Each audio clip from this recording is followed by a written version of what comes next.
नमस्कार, आप देख रहे हैं द न्यूज बर्ड। मैं हूं आपके साथ अर्पिता सिंह और आइए नजर डालते हैं इस वक्त की खास खबरों पर। विधायक सूर्यकांता व्यास से मिलने पर गहलोत ने कहा कि मैंने जीजी को सम्मान दिया, भाजपा नेता पूर्वाग्रह नहीं पाले। विधायक व्यास के घर हुई सूरसागर मंडलों की बैठक, सूर्यकांता ने की भाजपा के पक्ष में अपील। भाजपा संभाग स्तरीय मीडिया कार्यशाला में चुनाव को लेकर हुआ गहन विचार विमर्श।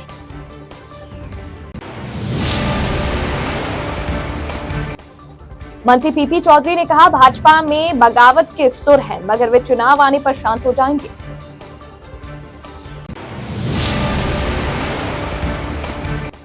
जोधपुर सेंट्रल जेल में पहली बार आयोजित हुआ डांडिया गरबा महोत्सव। और अब खबरें विस्तार से। मुख्यमंत्री अशोक गहलोत ने सूरसागर विधायक सूर्यकांता व्यास से मुलाकात के बाद आज सुबह एक बार नया बयान जारी कर दिया और सियासी चर्चाओं को हवा दे दी। उन्होंने कहा, मेरे कामों की तारीफ के कारण सूर्यकांता व्यास को टिकट नहीं मिला। रात को भी उन्होंने मुझसे कहा कि मैंने आपके काम की तारीफ की थी, आज भी कर रही हूँ। काम की तारीफ करना बुरी बात नहीं है, इसको लेकर पूर्वाग्रह नहीं होना चाहिए। मुख्यमंत्री ने यह बात आज जोधपुर से रवाना होने से पहले मीडिया से मुखातिब होते हुए कही। मुख्यमंत्री अशोक गहलोत अपनी 3 दिवसीय जोधपुर यात्रा पूरी कर आज सुबह वापस जयपुर लौट गए। जयपुर जाने से पहले एयरपोर्ट पर उन्होंने बड़ी संख्या में लोगों से मुलाकात की। उन्होंने कल रात को सूरसागर सूर्यकांता व्यास के साथ हुई मुलाकात के बारे में भी बताया, लेकिन जब उनसे पूछा गया कि क्या जीजी अब कोई नई इनिंग खेलने के लिए तैयार है, तो नमस्कार कहकर चले गए। उनसे पूछा गया कि रात को आपने विधायक सूर्यकांता व्यास से मुलाकात की थी, इससे भाजपा में सियासी पारा चढ़ा हुआ है, तो उन्होंने कहा कि उनको सम्मान देना बहुत जरूरी है। उन्होंने बहुत लंबी राजनीतिक पारी खेली है, उनसे मिलना वाजिब था, वो वरिष्ठ नेता है। भाई दला भी गया क्योंकि नए तालाब का जीर्णोद्धार हुआ वहाँ पर और तालाब पार बन गए। नासूर से इलाकों के लिए दोनों तालाब उनको हमने सौंदर्यीकरण किया है, वो देखने गया था और सूर्यकांत जी मिलना मेरा वाजिब था। बुजुर्ग हमारी सम्मानित महिला है, लंबे समय से सेवा की है यहाँ पर, इसलिए मिलने गए उनसे कर्जी कौल से को सियासी पारा बढ़ गया सम्मान देने के लिए। सियासी पारा बढ़ गया उनको सम्मान देने के लिए गया मैं, सम्मान देने के लिए जिन्होंने लंबे इनिंग किए हों राजनीति के अंदर। और आज वो मानो टिकट नहीं मिला तो उन्होंने मेरी तारीफ कर दी, मेरे कामों की तारीफ की है। उन्होंने कल भी मुझे कहा, मैंने आपके कामों की तारीफ की, आज भी कर रही हूँ मैं।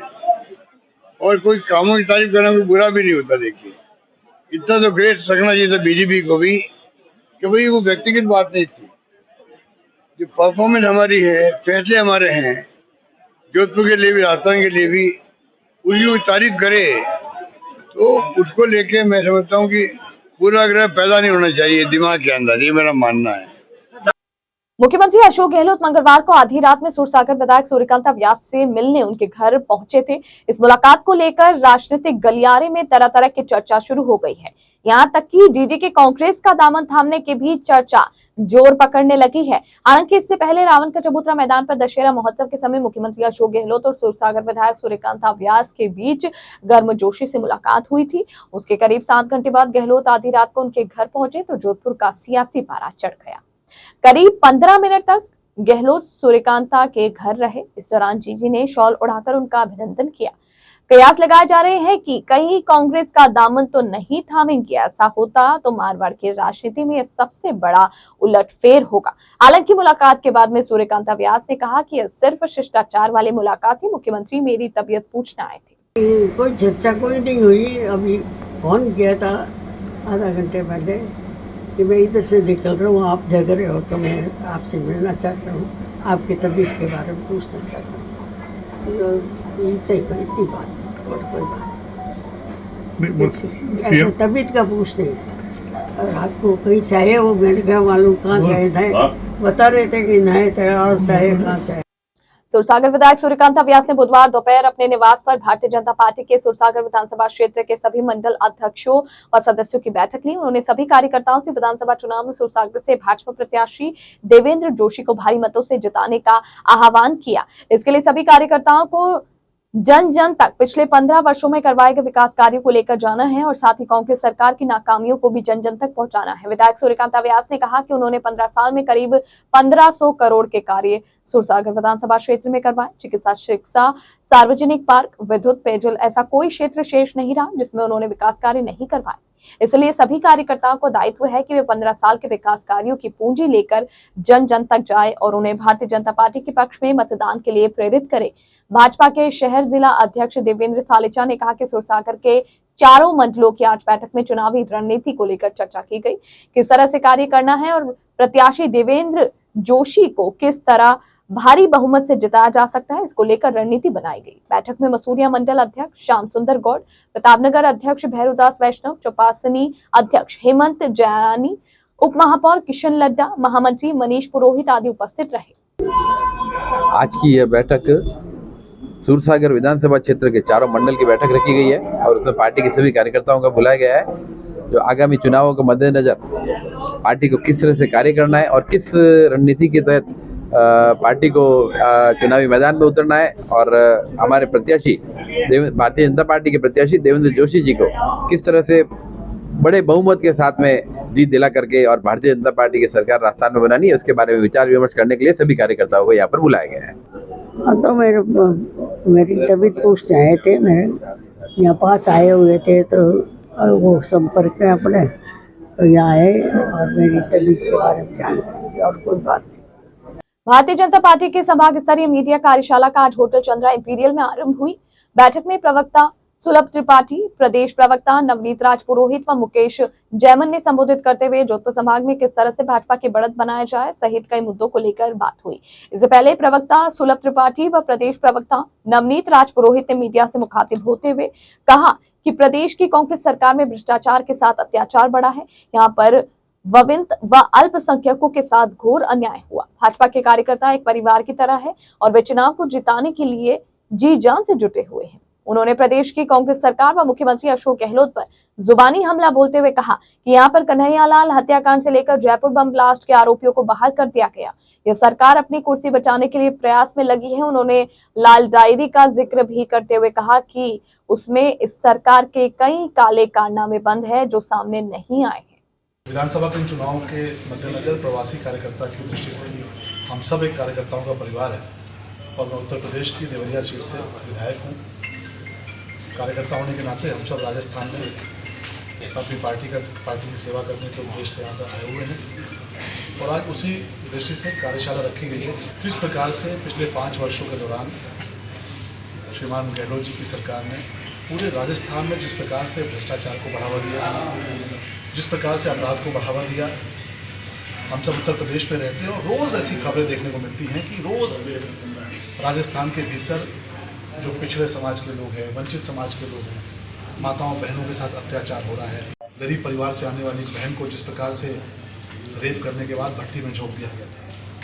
हमने कन्हैयालाल जी का कत्ल भी देखा था कि किस प्रकार से यहाँ पर जो उन्मादी तत्व हैं, जिस प्रकार से जो कट्टरपंथी ताकतें हैं, उन्होंने बहुत ही गरीब पृष्ठभूमि से आने वाले कन्हैयालाल जी का कितनी बेरहमी से कत्ल किया था। हम लोगों ने वह भी देखा कि किस प्रकार से जयपुर के भीतर जो आरोपी बम धमाकों के भीतर जिम्मेदार थे, किस प्रकार से वो रिहा हुए, किस प्रकार से वो दोषमुक्त हुए और गहलोत जी की सरकार उनके खिलाफ वापस अपील करने से कतराती थी। पाली सांसद व भाजपा के वरिष्ठ नेता पीपी चौधरी ने कहा कि भाजपा इस बार राजस्थान में सरकार बनाने जा रही है। उसके कार्यकर्ता चुनाव में जीत के लिए जी जान से जुटे हुए हैं। कई स्थानों पर टिकट के बाद की बगावत हुई जो कि चुनाव आने पर शांत हो जाएगी। वे आज जोधपुर प्रवास पर एयरपोर्ट पर मीडिया से बातचीत कर रहे थे। सांसद चौधरी ने कहा कि किसी पार्टी में कार्यकर्ता मायूस तो होता ही है, टिकट नहीं मिलने पर बगावत भी कर देता है, मगर चुनाव आने पर वह शांत भी हो जाता है। ऐसा ही भाजपा के कार्यकर्ता हैं और वे शांत हो जाएंगे। भाजपा ने अपनी दूसरी लिस्ट जारी की तब 124 लोगों के नाम शामिल थे। कुछ एक स्थानों पर विरोध हुआ मगर अब शांत है। कार्यकर्ता का मन मुटाव ज्यादा नहीं रहता। वहीं जोधपुर एयरपोर्ट पर केंद्रीय कृषि राज्य मंत्री कैलाश चौधरी ने प्रदेश सरकार को आड़े हाथों लेते हुए मीडिया से बातचीत में कहा कि प्रदेश सरकार में जंगल राज बना हुआ है। जनता परिवर्तन चाहती है। यहाँ पर जनप्रतिनिधि ही सुरक्षित नहीं है। भूमाफिया, बजरी माफिया मिलकर सरकार को चला रही है और चल रहे हैं। जनता चाहती है कि अब जंगल राज खत्म हो ताकि वे प्रदेश में सुशासन देख सके। देखिए, ऐसा है, कुछ स्थानों पे कार्यकर्ताओं का मानते हैं कि कुछ उनका हर एक की अपेक्षा होती है कि मुझे मिले, लेकिन अगर नहीं मिलता तो एक बार थोड़ा होता है और उसके बाद में समझाइश शुरू होगी है।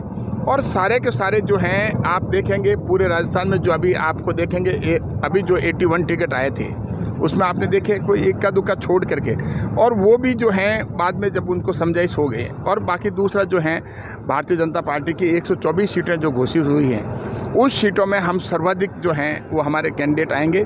और किसी तरह का भारतीय जनता पार्टी में जब चुनाव आएंगे उस समय कोई भी आपस में मनमुटाव और डिस्प्यूट नहीं रहेगा। आप डिसाइड नहीं करते हैं।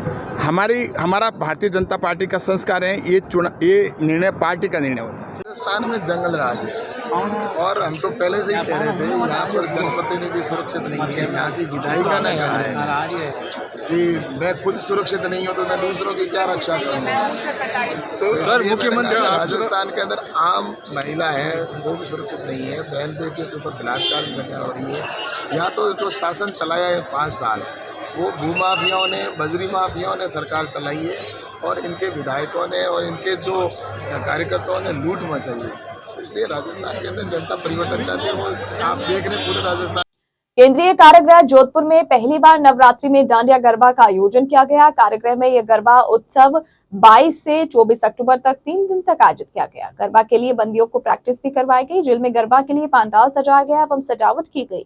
जेल अधीक्षक राजपाल सिंह द्वारा मां दुर्गा की तस्वीर पर माल्यार्पण कर व दीप प्रज्वलित कर गरबा का शुभारंभ किया गया।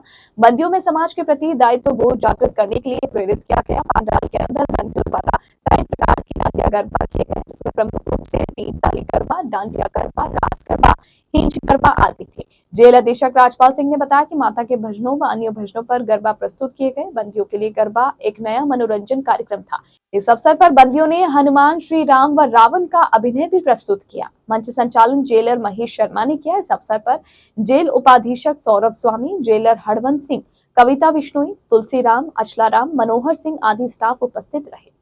जोधपुर के शिवाजी गेट स्थित प्रत्यक्ष महावीर बालाजी मंदिर में विजयादशमी पर विभिन्न पूजा अर्चना की गई। मंदिर के पुजारी भगवान दास वैष्णव ने बताया कि प्रत्यक्ष महावीर बालाजी के विभिन्न रंगों के फूलों का श्रृंगार के साथ चोला चढ़ाया गया। गोपी किशन वैष्णव ने बताया कि प्रसाद के तौर पर 101 किलो बूंदी का भोग लगाने की परंपरा भी निभाई गई।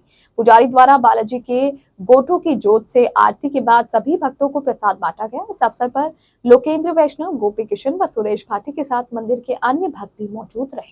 और बुलेटिन में यहाँ रुकेंगे एक ब्रेक के लिए। ब्रेक के बाद जारी रहेगा खबरों का सिलसिला। आप बने रहिए द न्यूज वर्ल्ड के साथ। प्रेरणा एक पहल विकास की ओर लेकर आ रहा है दिवाली शॉपिंग मेला 3, 4 और 5 नवंबर को, जहां मिलेंगे आपको हाथ से बने दिवाली डेकोरेशन आइटम, दीपक, गोबर के दीपक, पूजा का सामान, वस्त्र, lighting, candle, handloom item, readymade garment, woollen garment, bedsheets, bag, साड़ियाँ, ड्राई फ्रूट्स, खींचा, बड़ी, पापड़, अचार, खाजा, मठरी, घर पर बने मसाले, घर की साफ सफाई के सामान और कुछ विशेष जैसे solar energy services, alkaline water purifier, बकुरसिया सहित विभिन्न प्रकार के उत्पाद एक ही स्थान पर। वहीं ब्यूटी पार्लर की सेवाएं भी उपलब्ध। साथ ही फूड कोर्ट में फास्ट फूड, चाट, विभिन्न प्रकार के खाने पीने की अलग अलग वैरायटी भी सभी स्टॉल्स महिलाओं द्वारा लगाई गई है। दिनांक 3 से 5 नवंबर 2023। स्थान पुष्करना, गोविंदगढ़, ब्रह्मबाग, जालोरी गेट, जोधपुर।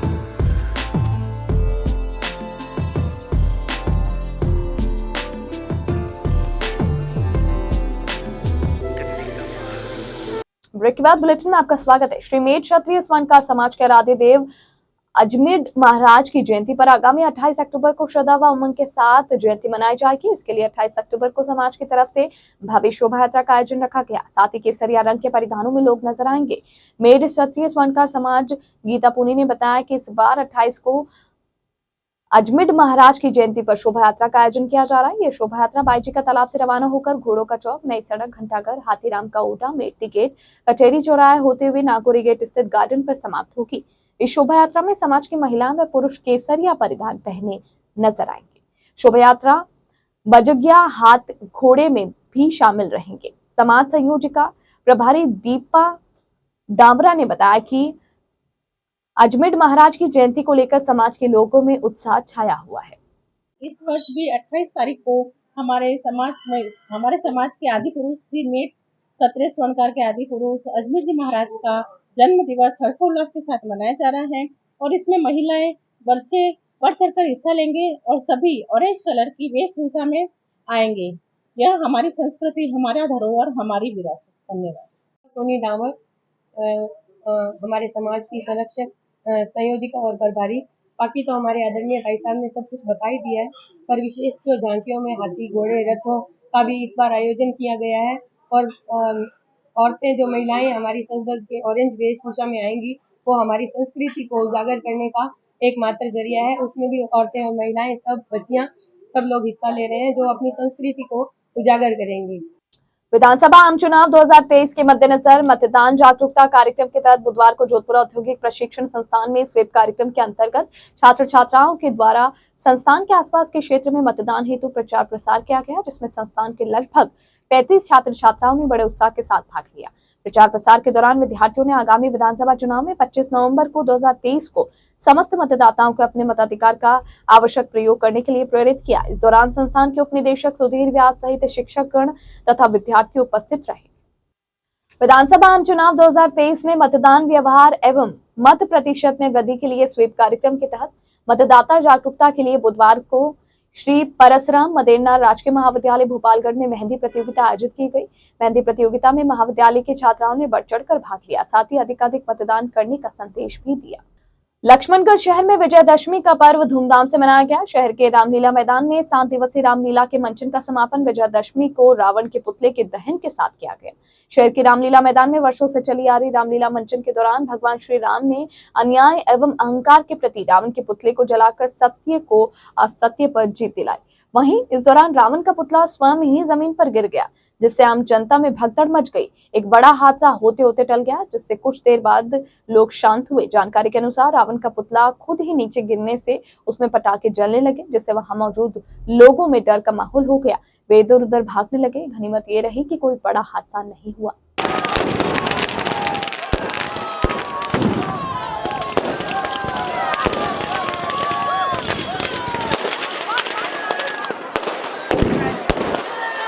विधानसभा चुनाव को लेकर कानून व शांति बनाए रखने हेतु तारानगर में राजगढ़ एएसपी राजेश चौधरी, तारानगर डीएसपी जयप्रकाश बेनीवाल व थानाधिकारी नवनीत सिंह धारीवाल के नेतृत्व में तारानगर पुलिस की ओर से पुलिस व सीआईएसएफ के जवानों ने बुधवार को शहर व ग्रामीण क्षेत्रों में फ्लैग मार्च निकाला। थानाधिकारी नवनीत सिंह ने बताया कि फ्लैग मार्च पुलिस थाने से शुरू होकर बाजार के मुख्य बाजार से होते हुए पूरे शहर में निकाला गया एवं तत्पश्चात जवानों ने ग्रामीण क्षेत्र में भी फ्लैग मार्च निकाला। इस मौके पर थाने के ASI Hanuman Singh Meena, head constable Mahesh Kumar Meena, constable Sandeep Nehra Kumar, Ganesh Kumar, Mahendra Kaswa सहित सीआईएसएफ के जवान भी उपस्थित रहे।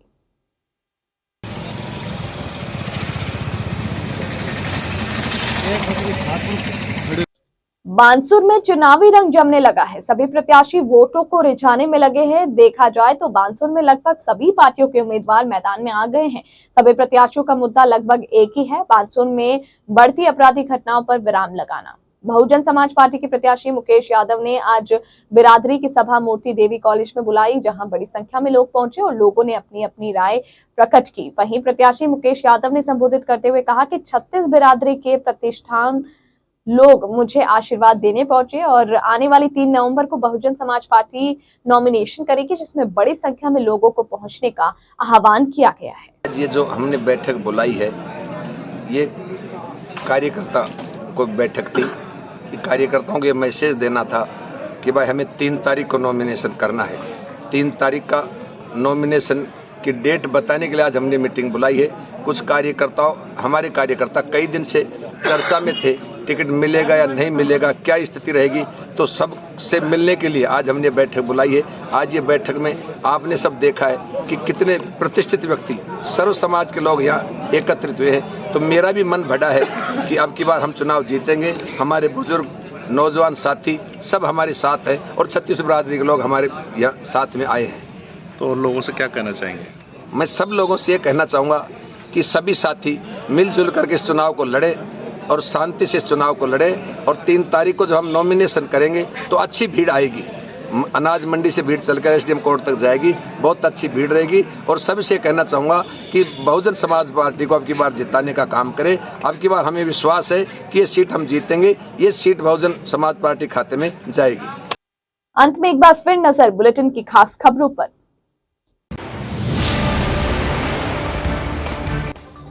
विधायक सूर्यकांता व्यास से मिलने पर गहलोत ने कहा कि मैंने जीजी को सम्मान दिया, भाजपा नेता पूर्वाग्रह नहीं पाले।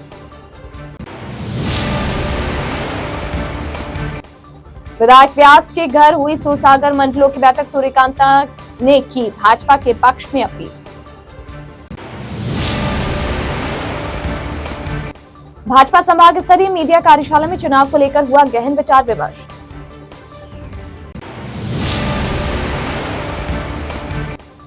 मंत्री पीपी चौधरी ने कहा भाजपा में बगावत के सुर हैं, मगर वे चुनाव आने पर शांत हो जाएंगे।